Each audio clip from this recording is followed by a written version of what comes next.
Well, greetings, church family. Today's daily Bible reading had us in Job chapter 39, and we have here the rest of the first of two Yahweh speeches to Job. The Lord continues to rhetorically question Job regarding the living beings within creation, all to highlight how weak and powerless this man is and how powerful Yahweh, by contrast, is. The majority of these beings are wild animals in chapter 39. There's another creature that we'll see mentioned by God being a tamed animal, which is still extraordinarily mighty. And the Lord already covered the lioness and the raven at the end of chapter 38. So verses 1 through 4 here in chapter 39, Yahweh questions Job regarding the mountain goat and the deer. See, the Lord's questions here to highlight how Job, even if he was a tremendous ancient biologist and student of animal science, he still would not be able to perfectly predict when every deer and wild goat would give birth. He does not oversee that. The Lord does. Verses 5 through 12, Yahweh questions Job regarding the wild donkey and the wild ox. Job does not have the power to control the wild donkey and wild ox, and he was not the one to place them in the wilderness. They're domesticated cousins used as beasts of burden. They can be difficult enough to control, much less the ones roaming in the wild. Job's not in control of them, but of course our great God is.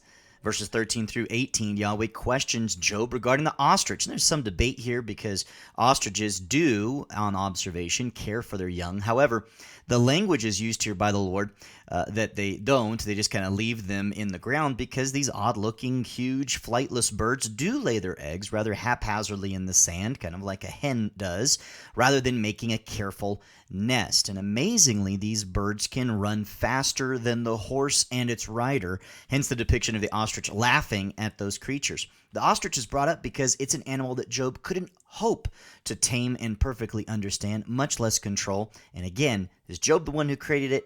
No, God did.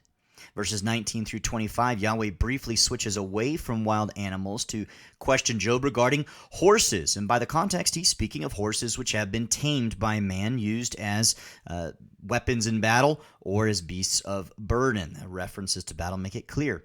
And yet, despite these magnificent creatures being able to be somewhat tamed by man, they're not perfectly so. Job, of course, is not the one who made them mighty, and he did not give them their strength and agility. He did not decorate horses with their manes. Only God did so. Horseback cavalry in ancient times was similar to tanks in modern times. That's why modern military refers to tank divisions typically as cavalry. Soldiers on foot in ancient times, they could never hope to face down horseback cavalry unless they were extremely well trained and disciplined and equipped with the right tools of warfare. They would not be able to face down that cavalry. And all this is to say, Job is not in charge of horses either, even though these can be tamed by man to a certain degree. So why is he questioning God? God's the one that made all these magnificent creatures, and God is in control of them. He finishes off verses 26 through 30 by questioning Job regarding various raptors, birds of prey, hawks and eagles. They soar and they glide, they nest and they hunt, not because Job made them so, but because the Lord God did. It's all very obvious answers, right? Rhetorical questions. The obvious answer is no, Lord, I was not there when they were made. I'm not the one who let them free. I'm not the one who made them. Not at all. This is all you. And we need to have the same response as we're going to see from Job here coming up at the end of the book. We need to give God the glory for his creation, and we need to be remembered not to question him nor oppose him. We should pause more often and dwell on the glory of our great Lord revealed in his creation.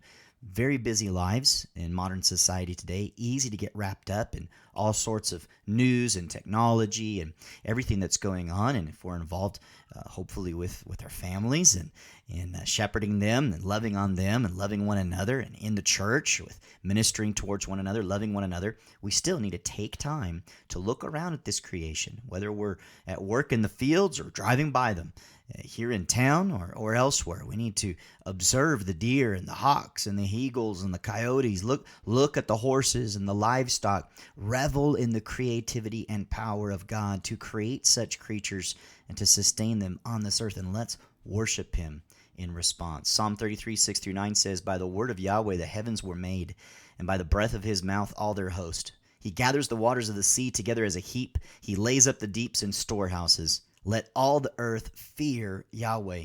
Let all the inhabitants of the world stand in awe of him. For he spoke, and it was done. He commanded, and it stood fast." Such is our great God. This has been Job chapter 39. I hope you have a great day.